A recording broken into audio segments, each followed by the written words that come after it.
apa? Sifat sholat termasuk.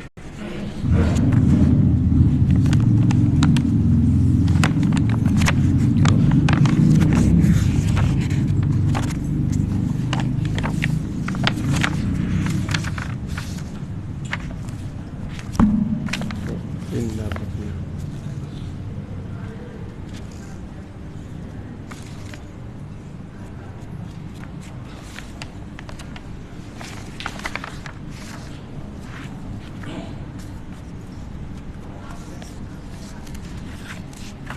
Kemarin kita ada diskus. Kamu hadisnya pindah. Hadisnya pindah. Hadisnya lompat. Kebanyakan tempat.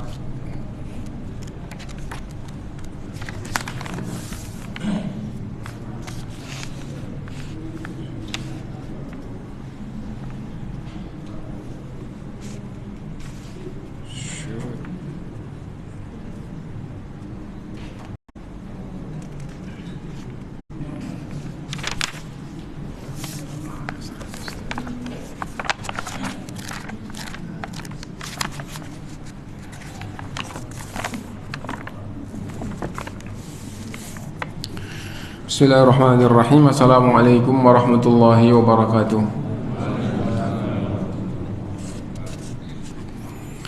Innal hamdalillah nahmaduhu wa nasta'inuhu wa nastaghfiruh wa na'udzu billahi min shururi anfusina wa sayyiati a'malina. Man yahdihillahu fala mudilla lahu wa man yudlil fala hadiya lahu.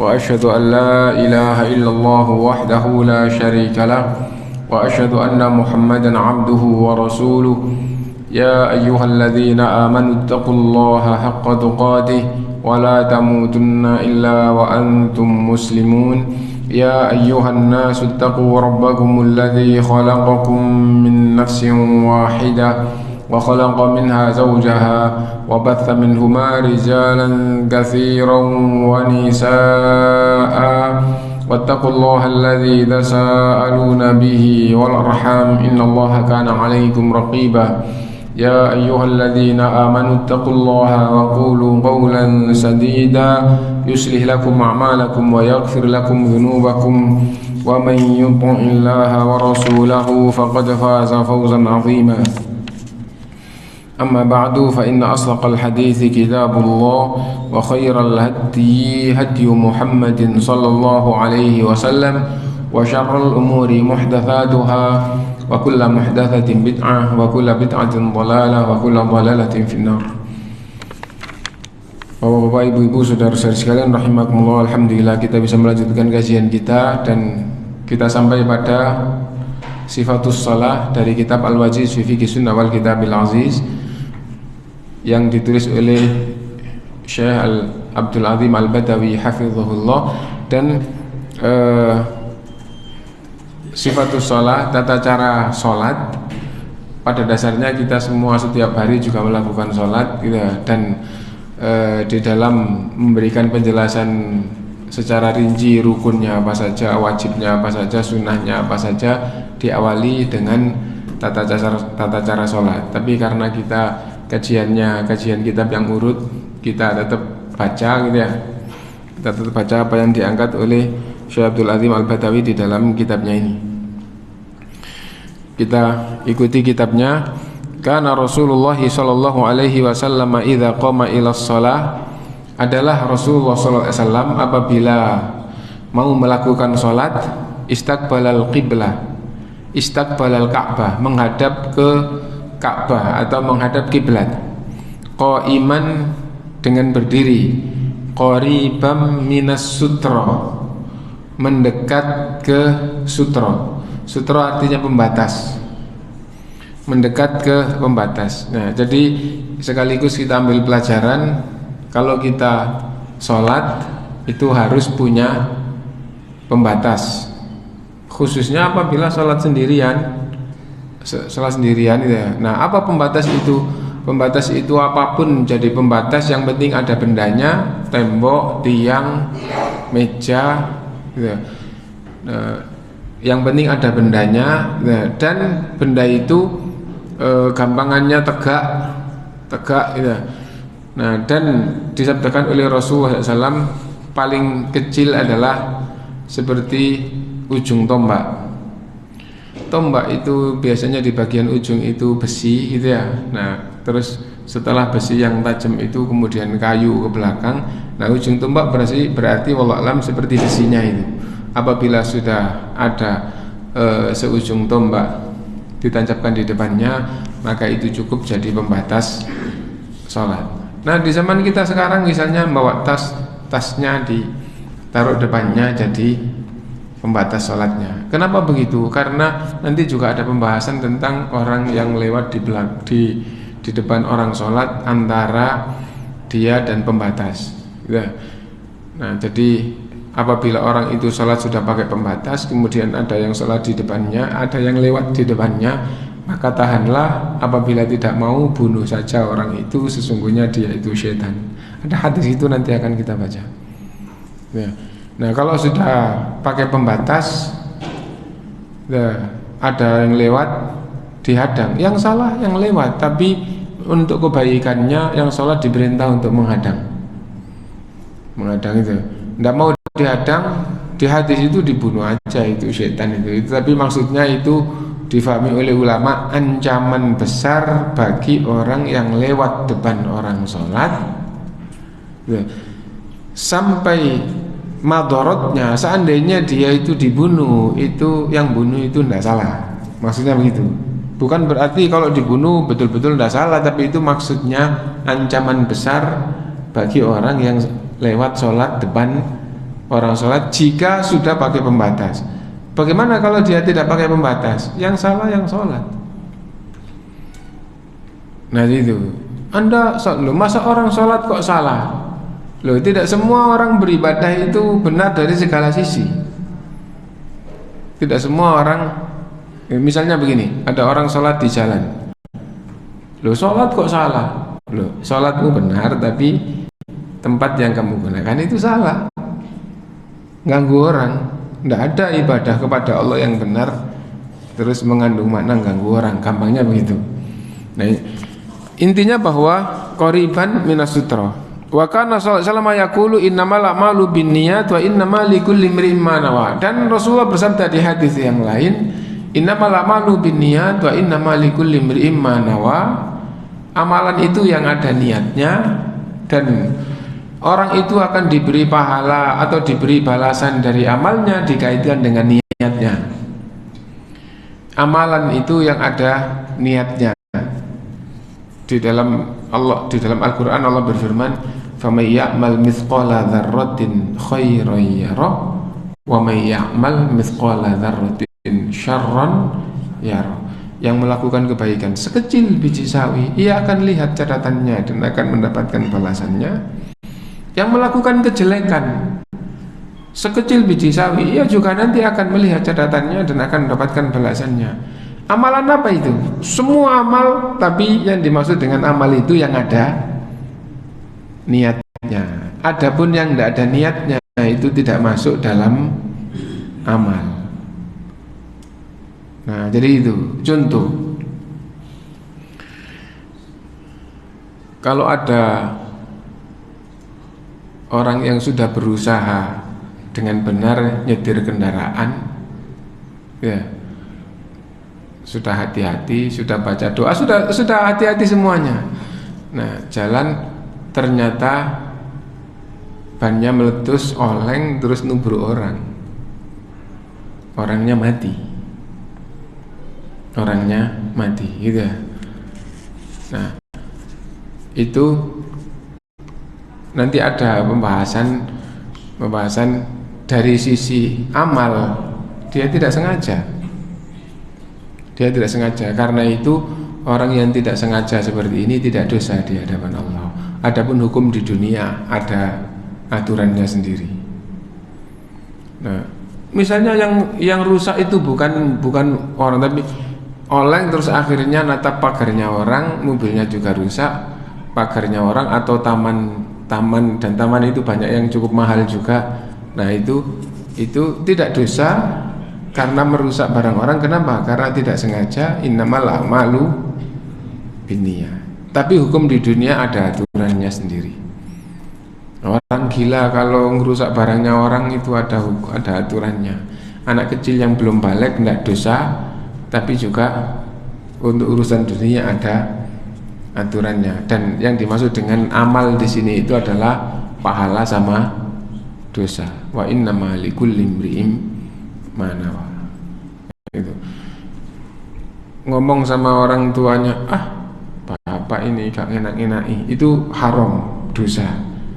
Tapi kalau dia tidur terus nyela bapaknya, nyela ibunya, nyela tetangganya, nyela menuduh, tapi dia ngigo, itu nggak pakai niat, itu tidak dosa. Innamal a'malu binniyat. Nah itu. Nah, adapun kaitannya di sini apa kaitannya? Karena amalan itu dengan niat, maka orang yang sholat itu menghadap kiblat menghadirkan niat. Karena sholat itu tidak cukup, niat sholat itu tidak cukup.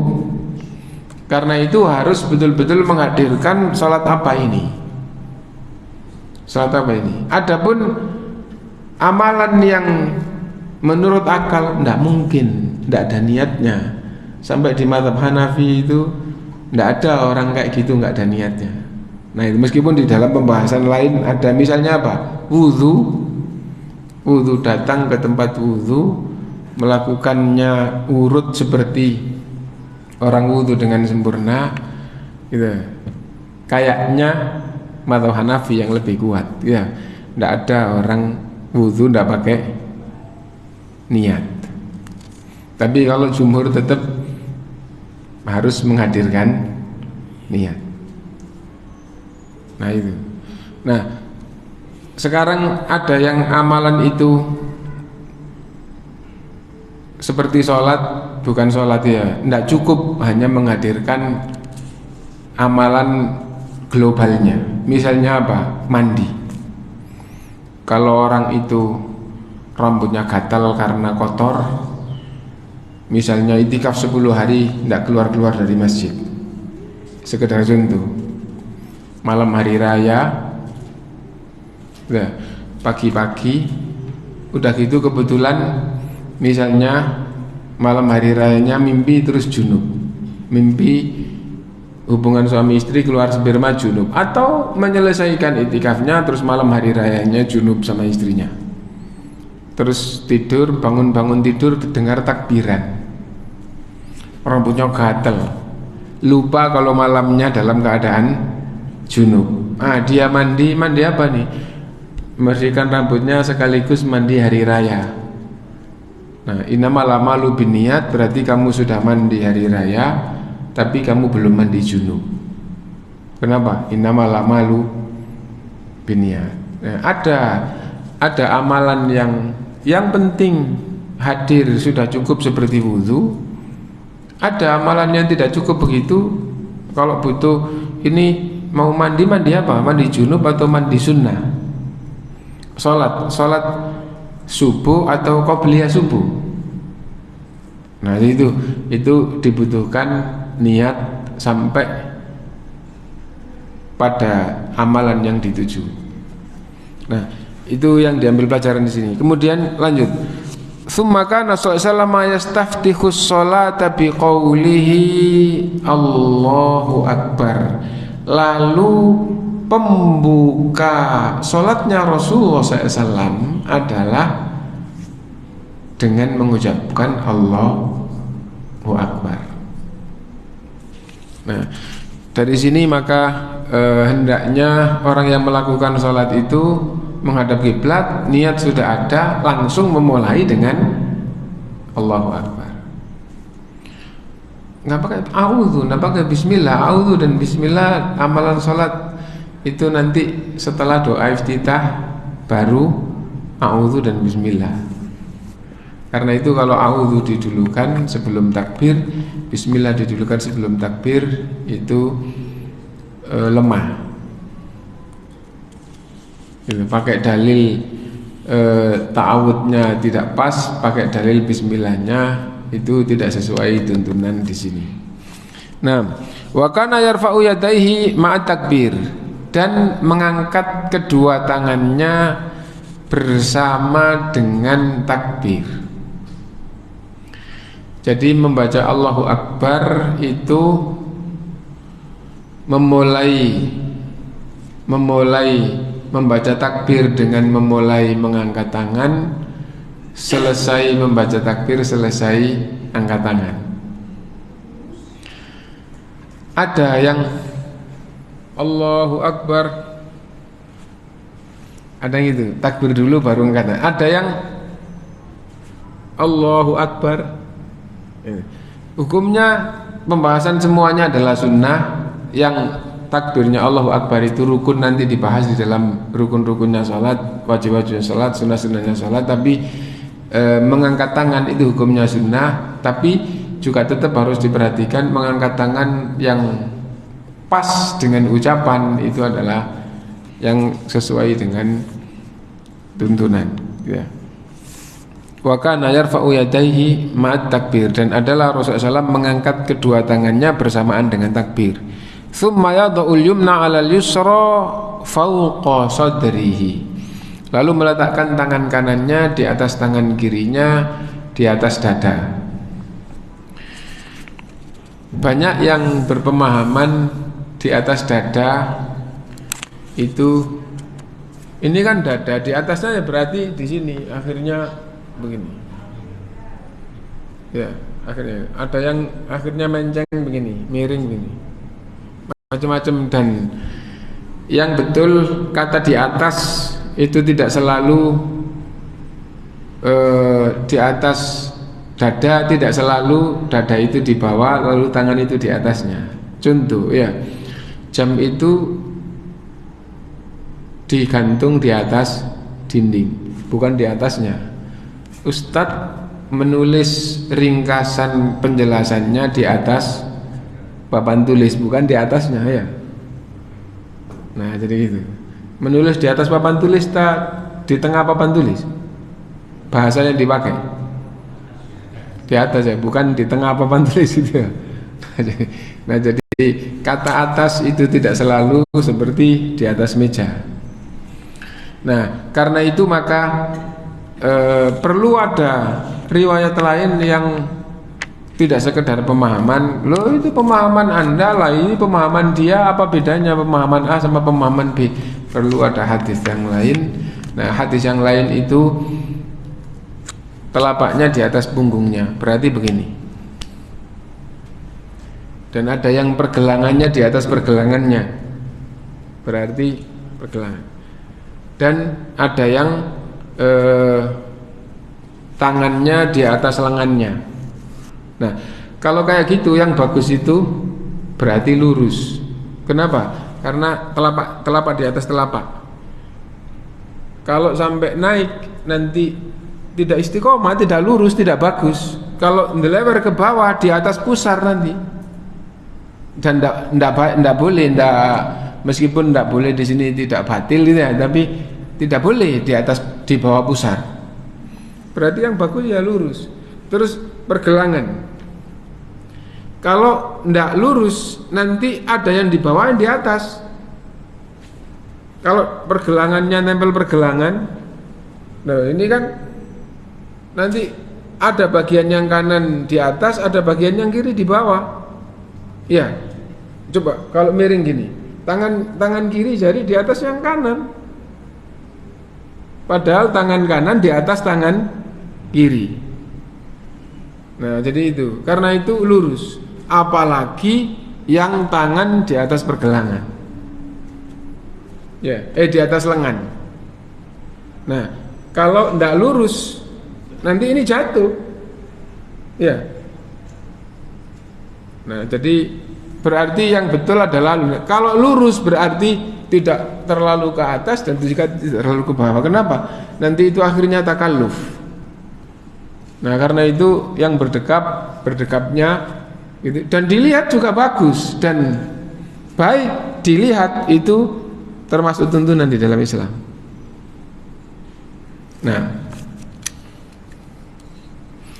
jadi meletakkan tangan kanan di atas tangan kiri di atas dada, Tsumma yarmi bi basarihi nahwal ard. Lalu pandangannya dijatuhkan ke tanah. Nah, dan di dalam riwayat yang lain di tempat sujudnya, tapi waktu berdiri. Ini masih waktu berdiri. Ini jangan lupa, bukan di semua keadaan sholatnya. Ini waktu berdiri. Jadi waktu berdiri, tangan kanan di atas tangan kiri, pandangannya ke tempat sujud. Tsumma yastaftihul qira'ata bi adiyatin katsirah mutanawwi'ah. Lalu memulai doa iftitah dengan berbagai macam doa. Artinya kadang ini, kadang ini, kadang ini gitu. Ada yang cukup panjang, ada yang pendek. Ya, jadi doa iftitah macam-macam. Salah satu yang pendek gimana? Subhanakallahumma wa bihamdika wa tabaraka asmuka wa ta'ala jadduka wa la ilaha ghairuka. Nah, itu adalah yang pendek, cuma satu baris gitu ya. Ada yang cukup panjang seperti Allahumma ba'id baini wa baina khataaya, yaitu cukup panjang. Ada yang lebih panjang daripada itu, wajhtu wajhiya lilladzi fatara samawati dan seterusnya. Nah, yahmadullah ta'ala fiha, yang isinya memuji Allah SWT, wa yumajjiduhu, dan menjunjungnya, wa yuthni alaihi, dan memujinya. Thumma yasta'idhu billahi minasyaitonir rajim, thumma yakra'u bismillahirrahmanirrahim la yajharu biha. Setelah itu baca a'udzu billahi minasyaitonir rajim. Setelah itu baca bismillahirrahmanirrahim. Tidak dikeraskan. Di hampir semua hadisnya. Adapun keras, ada hadis yang diriwayatkan oleh Abu Hurairah radhiyallahu an, atau pasnya bukan diriwayatkan oleh Abu Hurairah, tapi ketika Abu Hurairah radhiyallahu an jadi imam, kemudian baca bismillahnya dengan keras setelah selesai itu, lalu mengatakan sesungguhnya sholat yang dilakukan itu seperti sholat Rasulullah SAW. Nah, karena hampir semua hadis selain hadis Abu Hurairah itu yang sahih itu membaca bismillahnya tidak keras, maka jumhur ulama berpemahaman membaca bismillah itu sunnahnya adalah sir, nah, dan jahr itu tidak apa-apa. Dan Syekh Abdul Adim Al-Badawi, bukan itu kesimpulan dia, tapi sunnahnya sir dan disunnahkan sekali-sekali jahr. Itu diantara kesimpulan ulama. Kita tinggal aja, bukan pendapat tapi menyampaikan yang disampaikan oleh ulama. Ya. Tsumma yaqra'ul Fatihah wa yaqta'uha ayatan. Lalu baca Fatihah dan diputus satu ayat demi satu ayat. Allahu Akbar. Bismillahirrahmanirrahim. Alhamdulillahirabbil alamin arrahmanir rahim maliki yaumiddin iyyaka na'budu wa iyyaka nasta'in ihdinas siratal mustaqim siratal ladzina an'amta 'alaihim ghairil maghdubi 'alaihim waladdallin. Satu surat selesai, satu nafas ya. Nah, sunnahnya diputus satu ayat demi satu ayat. Alhamdulillahirabbil alamin arrahmanir rahim maliki yaumiddin. Itu. Bahkan ada riwayat membaca satu ayat demi satu ayat dan Rasulullah memanjangkannya. Kata memanjangkannya difahami di antara ulama yang dimaksud tidak seperti membaca seperti bacaan Al-Quran. Alhamdulillahi Rabbil Alamin. Itu kan tidak sesuai dengan pelajaran tajwid gitu ya. Oh, kalau mad tabi'i 2 harokat. Nah, kalau gitu berarti normal ini baca Fatihahnya dipanjangkan. Nah, jadi itu. Nah, berarti sholat itu gitu, seperti itu gitu ya. Tidak apa-apa jadi baca gitu. Bagaimana kalau baca cepat? Juga nggak apa-apa semuanya. Yang penting tidak salah kalau dalam pembacaan Fatihah atau bacaan surat, yang penting tidak merubah makna. Maka pemahaman ulama kesempurnaan itu adalah sunnah. tadi itu misalnya mulai alhamdulillah sampai waladhdallin sambung jadi satu, itu tetap sah. Kenapa? Nanti di dalam bab sunnah-sunnahnya itu memutus satu ayat demi satu ayat itu hukumnya adalah sunnah. Banyak kita dengarkan imam alhamdulillah rabbil alamin arrahmanir rahim maliki yaumiddin iyyaka na'budu wa iyyaka nasta'in. Dua ayat. Sunnahnya satu ayat. Dan apalagi kalau Ramadan di beberapa masjid itu banyak yang Fatihah itu jadi dua. Jadi alhamdulillah rabbil alamin arrahmanir rahim maliki yaumiddin iyyaka na'budu wa iyyaka nasta'in ihdinas siratal mustaqim siratal ladzina an'amta 'alaihim ghairil maghdubi 'alaihim waladdallin. Jadi dua ayat sah semuanya, tapi sunnahnya diputus satu ayat demi satu ayat. Nah,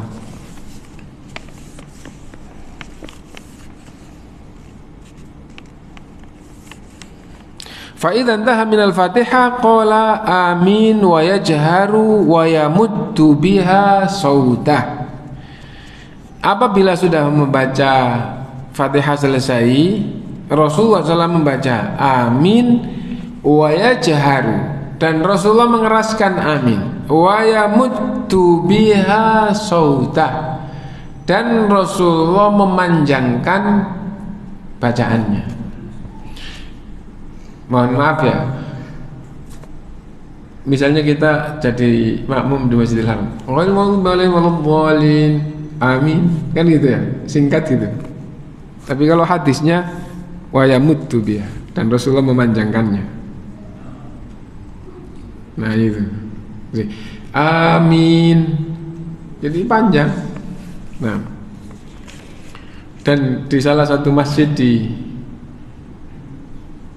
Indonesia atau di Surabaya ada imam yang mesti kalau itu imamnya waladdallin amin. Nah ada yang gitu. Thumma yaqra'u ba'dal Fatihah suratan ghairaha. Setelah Fatihah baca surat selain Fatihah. Wa kana yutiluha ahyanan wa yaqsuruha ahyanan. Kadang panjang, kadang pendek. Tapi hampir jadi kebiasaan Rasulullah salat maghrib paling pendek. Kemudian asar. Kemudian zuhur, kemudian isya, dan yang paling panjang adalah subuh. Yang paling panjang adalah subuh. Dan kadang-kadang maghrib juga Rasulullah baca surat yang semisal kebiasaan sholat subuh, seperti surat Qaf, 3 muka dalam 1 rakaat. Ya, itu kebiasaan untuk sholat subuh, gitu. Tapi kadang-kadang sholat maghrib juga baca seperti itu. Ummu Salamah membaca surat Qaf. Ummu Salamah hafal surat Qaf dari bacaan Rasulullah SAW tatkala jadi imam di masjid, gitu. Dan tatkala Ibnu Abbas radhiyallahu anhu jadi imam di masjid membaca surat Qaf, sungguh mengingatkanku bacaan Rasulullah SAW, dan sesungguhnya aku hafal surat itu dari bacaan Rasulullah SAW ketika jadi salat maghrib di masjid. Nah, wa kana sallallahu yajharu bil qiraati fi sholati subhi, dan Rasulullah mengeraskan bacaannya di salat subuh. Wa fi raka'atainil awwaliyaini minal maghribi wal isya, dan 2 rakaat maghrib dan isya sama semua dengan amalan kita, enggak ada perubahan alhamdulillah. Wa yusirru biha fi dzuhri wal asri, dan sirri di bacaan zuhur dan asar. Wa tsalitsa minal maghrib, dan di rakaat ketiga dari maghrib. Wal ukhrayaini minal isya, dan 2 rakaat yang akhir di sholat isya. Jadi alhamdulillah tidak ada perubahan. Berarti amalan kita semua masih sesuai dengan tuntunan Rasulullah SAW. Wa kana yajharu biha aidan fi sholatil jumu'ati wal idain, dan Rasulullah SAW mengeraskan bacaan juga di sholat Jumat dan di sholat Id. Alhamdulillah nggak ada perubahan. Wal istisqa wal kusuf, dan juga di sholat istisqa dan sholat kusuf, sholat gerhana baik matahari maupun bulan. Wa kana yaj'alu rak'atainil akhirataini aqsara minal awwaliyaini qadran nisf, dan adalah Rasulullah SAW menjadikan 2 rakaat yang akhir itu sekitar setengahnya 2 rakaat yang awal. Qadra khamsa asyrata ayah, 2 rakaat yang akhir seukuran rata-rata 15 ayat. Ini di salat asar ada hadisnya lengkap bahwa Rasulullah SAW kalau salat asar itu kurang lebih bacaannya 30 ayat, dan di rakaat kedua 15 ayat. Dan salat asar itu salat yang paling pendek nomor 2 gitu ya. Karena yang paling pendek lagi adalah maghrib. Wa rubbama iktasara fihi ma'al Fatihah, dan kadang-kadang 2 rakaat terakhir mencukupkan dengan Al-Fatihah. Berarti di rakaat ketiga dan keempat setelah baca Fatihah, baca surat itu ada tuntunannya. Boleh rakaat ketiga dan keempat mencukupkan dengan Fatihah, boleh setelah Fatihah membaca surat. Dan kalau membaca surat, kebiasaan Rasulullah bacaannya setengah dari bacaan rakaat pertama dan kedua. Sumaka Rasulullah SAW idza faragha minal qiraati sakata saktatan. Lalu setelah Rasulullah SAW selesai baca surat, diam sesaat. Summa rafa'a yadayhi wa kabbara wa raka'a. Lalu mengangkat tangannya dan bertakbir, kemudian ruku'. Ada sedikit di sini yang juga penting untuk diperhatikan. Setelah selesai baca surat, sakata saktatan, diam sejenak. Maksudnya apa? Misalnya begini, yang dibaca itu misalnya surat Qul ya ayyuhal kafirun, lakum dinukum waliyadin, itu akhirnya. Lakum dinukum waliyadin, Allahu akbar. Atau misalnya surat Al-Ikhlas, walam yakul lahu kufuwan ahad, Allahu akbar. Itu namanya nggak ada diamnya. Seperti dari ayat pertama ke ayat yang kedua ke ayat ketiga, setelah terakhir langsung Allahu Akbar. Itu berarti tidak ada diamnya. Sunnahnya ada diamnya sesaat. Sakat itu. Misalnya begini, wasjud waqtarib, atau kalau nggak pakai sujud tilawah, atau misalnya surat yang lain minal jinnati wan nas, Allahu Akbar. Nah kan jadinya ada jedahnya, tidak seperti ayat pertama ke ayat yang kedua. Ayat pertama dan yang kedua ada jedahnya, tapi jedah itu hanya karena ganti ayat. Nah, tapi kalau terakhir terus Allahu Akbar itu sampai saktatan. Nah, kemudian ruku' wa kana yad'u kaffaihi ala rukbatayhi. Dan Rasulullah SAW meletakkan kedua tangannya di atas lututnya.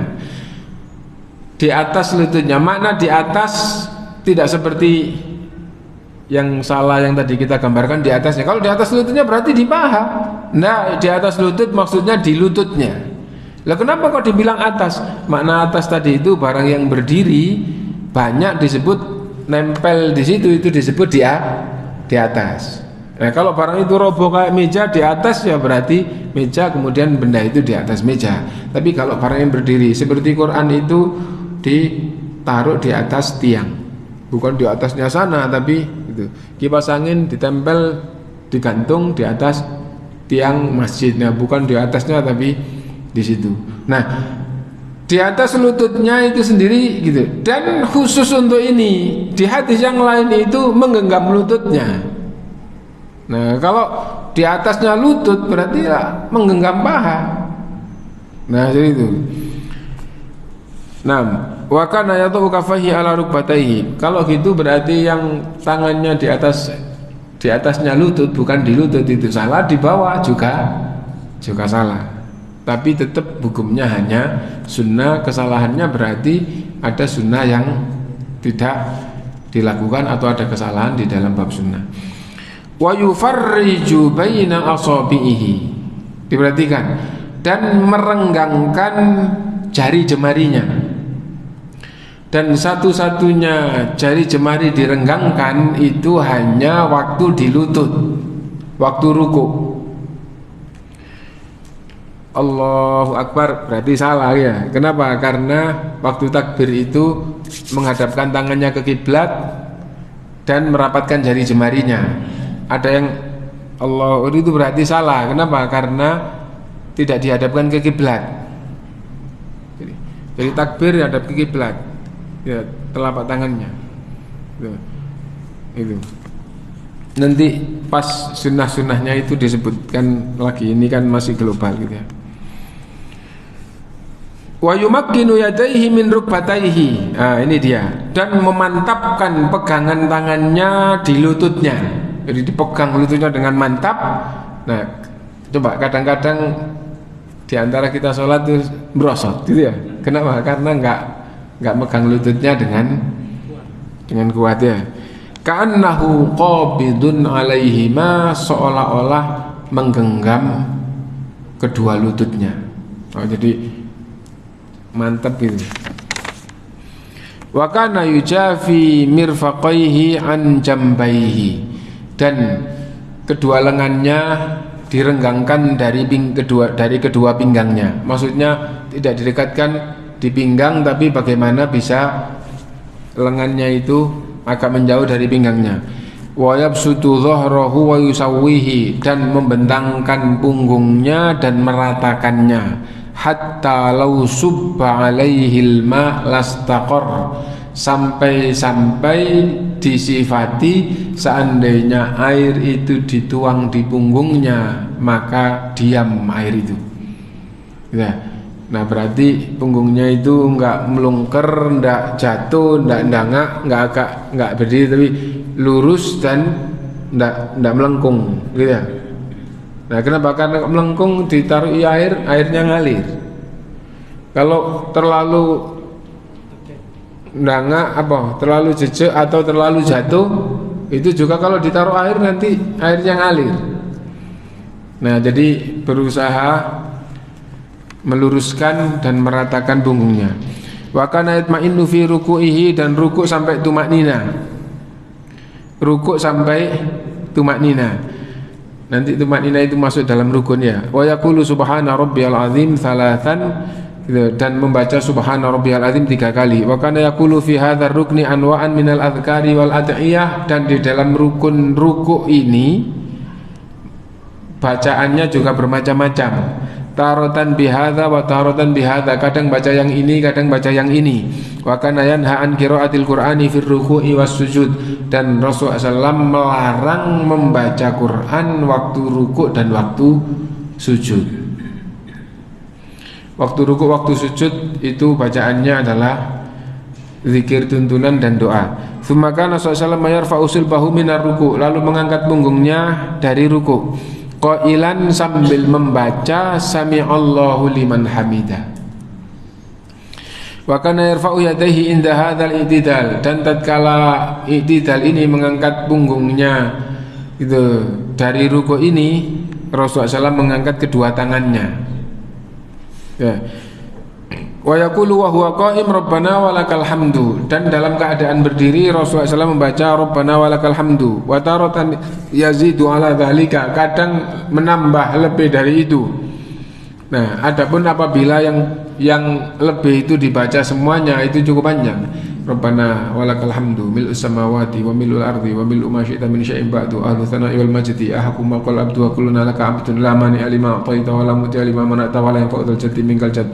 Rabbana lakal hamdu hamdan katsiran thayyiban mubarakan fi kama yuhibbu rabbuna wa yarda. Itu semua bacaan i'tidal gitu ya.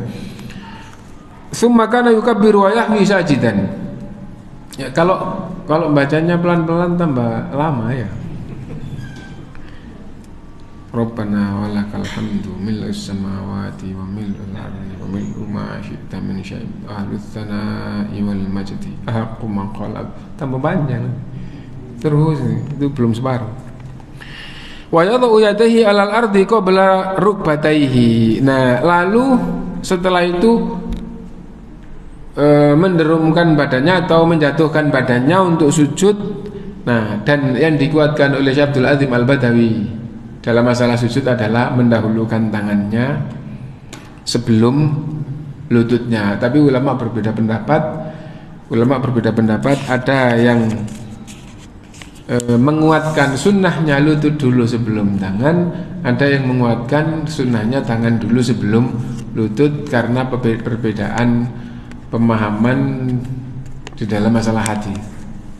Nah, kebetulan hadisnya itu sendiri yang sempurna, hadisnya itu menyamakan antara atau melarang sujud itu sama dengan unta, ya. Kemudian memerintahkan tangan dulu sebelum lututnya. Nah, akhirnya ada yang menguatkan sesungguhnya menyebutkan unta sebagai perbandingan itu lebih kuat.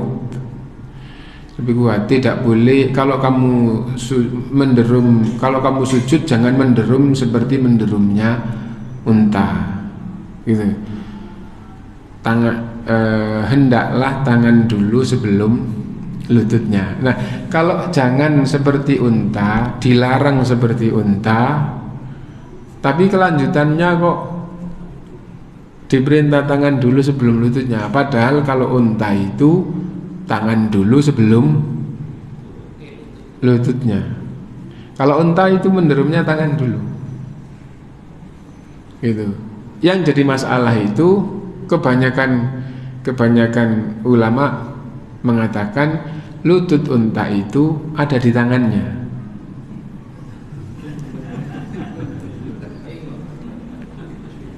Jadi hadis tentang sujud gitu ya, tangan dulu atau lutut dulu, itu hadis yang sempurna adalah kalau kalian sujud jangan menderum seperti menderumnya unta. Hendaklah tangan dulu sebelum lututnya. Dilarang seperti unta, padahal unta itu tangan dulu sebelum lututnya. Unta beda dengan kambing, beda dengan sapi, beda dengan hewan lain. Kalau unta itu dari berdiri terus mau menderum, jadi sapi tidur gitu ya, badannya di tanah itu ya. Meskipun unta juga nah, jatuhnya dari berdiri menuju ke posisi tidurnya unta itu bahasanya adalah menderum. Gitu ya. Lah, menderumnya unta itu beda dengan sapi. Kalau sapi lutut dulu, yang belakang dulu, yang belakang terus.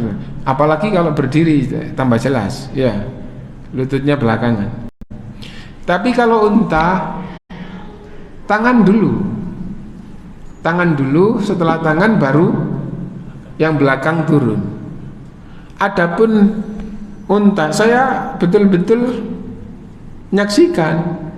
Jadi ketika saya menyaksikan, saya ngajak sama ini kan bolak-balik karena unta yang dipakai dinaiki terus bayar 10 real gitu ya, yang di tempat wisata gitu. Nah, didudukkan sama yang punya itu, terus yang mau naik. Kita lihat bagaimana duduknya unta atau menderumnya unta, lutut dulu atau tangan dulu. Oh, tangan dulu ya. Nah, yang ngomong Anda tangan dulu ya, berarti kalau unta itu menderum tangan dulu. Gitu. Nah, tatkala ada ulama yang menulis, Ahlul Lugha mengatakan lutut unta itu ada di tangannya. Lutut unta, dengkulnya unta, lutut unta itu ada di tangannya. Lah kalau kayak gitu berarti tangan dulu apa lutut dulu? Itu jadi repot ya. Nah itu. Intinya bahwa dari hadis itu akhirnya ulama berbeda pendapat. Ada yang menguatkan sunnahnya lutut dulu, ada yang mengatakan sunnahnya tangan dulu. Nah.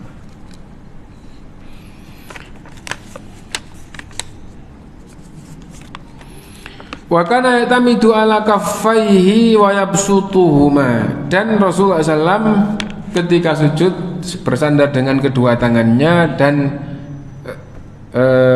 merenggangkannya, wa yadummu asabi'ahuma, dan merapatkan jari jemarinya, wa yuwajjihuhuma qibalal qiblah, dan dihadapkan jari-jarinya ke kiblat. Kalau takbir itu ngadap kiblatnya begini, tapi kalau sujud kan nempel tanah, berarti ngadap kiblatnya itu jari-jarinya kayak nunjuk ke kiblat.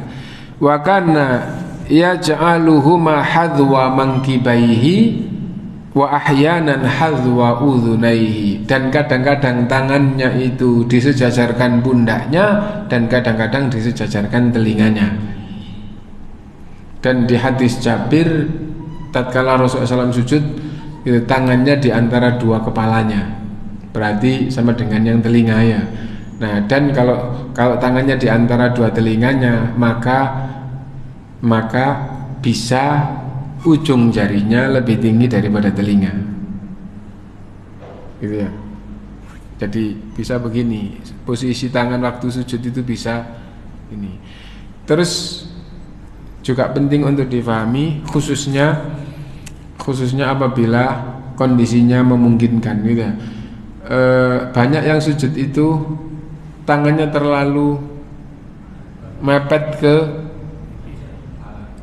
pipi atau ke kepalanya, padahal merenggangnya cukup lebar. Kalau gitu nanti tidak menghadap kiblat. Sikunya terlalu megar, kan hadisnya kan buka sampai Rasulullah kelihatan putih ketiaknya kan gitu ya. Nah, tapi tangannya terlalu mepet ke ini, akhirnya nanti nggak jadi menghadap kiblat. Lah bagaimana? Ya semua hadis berusaha bertemu sehingga tidak ada yang salah. Nah, kalau renggangnya begini, maka telapak dan jarinya jangan mepet di kepala. Kenapa? Nanti jadinya tidak menghadap kiblat, nanti jadinya begini. Nah, jadi bagaimana bisa lurus? Ini tambah bekar, tangannya tambah itu. Khususnya kalau misalnya sholat sendirian. Kalau tangannya dibuka panjang gini, ya kalau gitu lebih lebar daripada itu apabila tangannya agak menutup sedikit. Nah, jadi itu, sehingga dengan begitu semua hadis itu Anda perhatian sunnah ketiaknya terbuka, tapi tidak perhatian sunnah jari jemarinya menghadap kiblat. Nah, supaya Anda kayak gitu. Nah,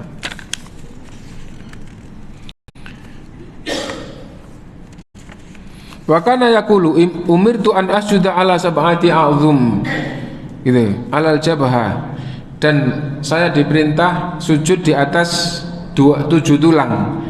Saya diperintah sujud di atas 7 tulang, alal jabha, di atas dahi, wa asyara biyadihi ala anfihi, menyebutkan dahi tapi isyarat tangannya ke hidungnya, gitu kan ya.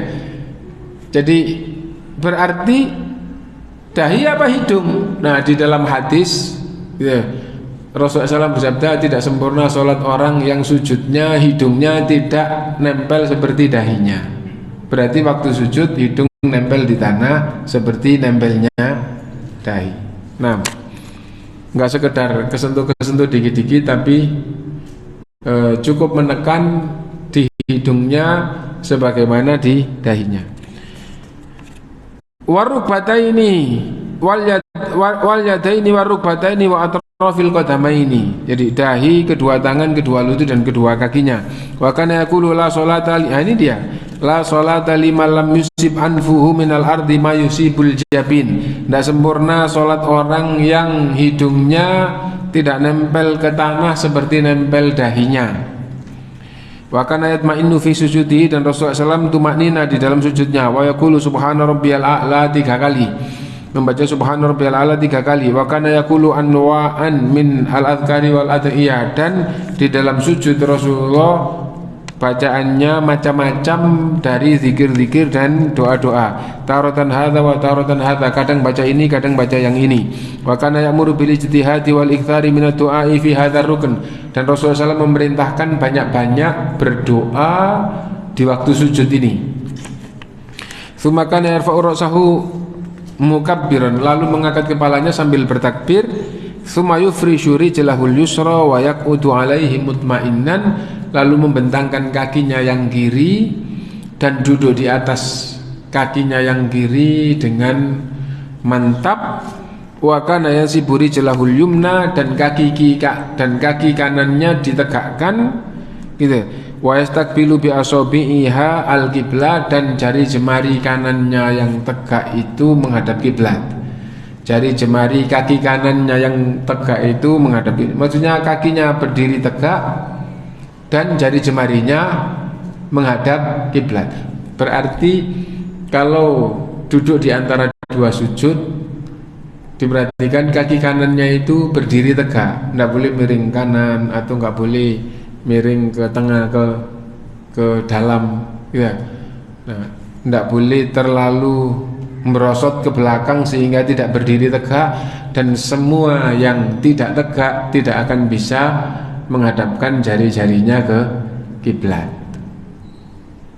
Jadi misalnya ini kakinya terus jari-jarinya berusaha ditekuk, terus kakinya betul-betul berdiri tegak. Wa kana yaqulu Allahumma ighfirli warhamni wajburni warfa'ni wahdini wa'afini warzuqni, thumma yukabbiru wa yasjudu sajdata tsaniyah kal ula. Lalu takbir lagi untuk sujud lagi seperti sujud yang pertama. Thumma yarfa'u ra'sahu mukabbiran, lalu mengangkat kepalanya dari sujud sambil bertakbir. Thumma yastawi qa'idan ala rijlaihi yusra mu'tadilan hatta yarji'a kullu admin ila maudhihi. Thumma yanhadhu mu'tamidan alal ardi ila raq'ati tsaniyah. Nah, setelah sujud yang kedua seperti yang pertama, kemudian duduk seperti duduk di antara dua sujud, kemudian berdiri dulu istirahat. Jadi setelah sujud takbir posisi kayak duduk terus berdiri. Ya, terberdiri ke rakaat kedua. Wa kana yasna'u fiha mithla ma yasna'u fil ula, dan rakaat kedua seperti yang dilakukan di yang pertama, illa annahu kana ja'aluha aqsara minal ula, hanya saja yang kedua lebih pendek dibandingkan dengan yang pertama. Dan terus hanya saja nanti ada bab tahiyat awal dan ada tahiyat akhir. Nah, setelah itu kemudian salam, dan setelah itu baru pembahasan dari amalan mulai takbir sampai salam dibagi, apa saja yang rukun, apa saja yang wajib, apa saja yang sunnah. Insya Allah akan kita lanjutkan yang akan datang. Dan ini sudah waktunya azan, tapi kalau ada pertanyaan singkat dulu biasanya nggak apa-apa, monggo dipersilakan. Nih.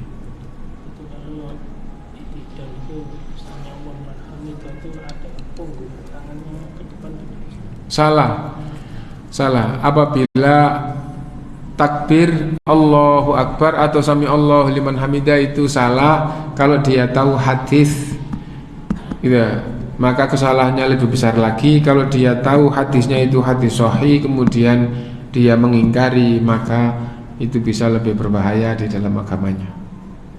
Nah, ini yang belakang dulu. Waalaikumsalam. Tadi dijelaskan pada saat berdiri itu pandangan mata ke tempat tempat sujud. Kemudian kalau tadi belum dijelaskan kalau rukuk pandangan matanya ke kaki atau ke tempat. Ya, jadi tadi tidak saya sampaikan karena ini mengikuti di kitab ini belum disampaikan, pada saatnya nanti ada gitu ya. Ketika rukuk Rasulullah SAW tidak menyebutkan pandangannya kemana, tapi ketika rukuk Rasulullah meluruskan punggungnya, Rasulullah tidak mengangkat kepalanya dan tidak mendilukkan kepalanya, berarti kepalanya itu lurus seperti posisi berdiri terus menjadi ditekuk, ya. Kalau posisi berdiri itu pandangannya ke tempat sujud, kalau posisinya rukuk, ya, dan tidak merubah kepala sama leher, maka pandangan itu otomatis menurun. Tidak ada dalilnya, tapi Imam Al-Muzani memberikan penjelasan seperti itu. Imam Al-Muzani itu dijuluki Asy-Syafi'i Tsani, Imam Syafi'i yang kedua, ya. Nah, itu menjelaskan seperti itu. Nah, ini Di tengah membaca surat terus lupa itu apa ada sunnah membaca surat lain? boleh apabila niatnya membaca surat yang lebih panjang ternyata tidak bisa lanjut, boleh ganti surat lain. Nah, apabila dia tidak punya niat membaca yang lebih panjang, asalnya yang penting baca surat, ternyata macet tidak bisa maju, gitu ya, tidak ada yang mengingatkan atau diingatkan juga nggak bisa, gitu, maka langsung takbir juga boleh, ganti juga boleh. Tapi kalau sudah niat saya mau baca surat amma yatasaalun misalnya gitu ya, itu satu muka setengah, baru dapat setengah muka atau satu muka, lupa nggak bisa lanjut, maka sunnahnya membaca yang lain supaya bacaan yang dari awal itu ingin dibaca itu tetap dia membaca semisal dengannya, gitu. Jadi itu bagi yang membaca surat kemudian lupa. Adapun ndak muncul pikiran mau baca surat, kadang-kadang ada yang sholat itu punya kebiasaan, oh saya baca surat ini satu muka, rakaat kedua setengah muka, misalnya gitu ya. Nah jadi itu jadi kebiasaan, satu muka setengah muka atau satu muka misalnya begitu. Nah ketika di tengah itu lupa, maka sunnahnya membaca yang lain supaya bacaan itu semisal seperti satu muka. Meskipun boleh-boleh saja, Rasulullah SAW pernah meniatkan mau membaca surat yang cukup panjang. Nah di tengah-tengah sholat ada anak kecil yang menangis, lalu Rasulullah kemudian takbir dan memendekkan bacaan sholat berikut, maksudnya kelanjutan sholatnya. Jadi boleh gitu ya. Nah dan itu menunjukkan bahwa orang sholat itu juga masih bisa mendengar sesuatu gitu kan. Ada orang yang loh kamu mendengar gitu waktu sholat berarti sholatmu nggak khusyuk, itu salah. Sesungguhnya ada yang nangis, Rasulullah SAW mendengar dan akhirnya Rasulullah memendekkan bacaan yang asalnya niat membaca lebih panjang. Nah mungkin kita cukupkan dulu. Subhanakallahumma bihamdika asyhadu an la ilaha illa anta astaghfiruka wa atubu ilaik. Walhamdulillahirabbil alamin. Wassalamualaikum warahmatullahi wabarakatuh.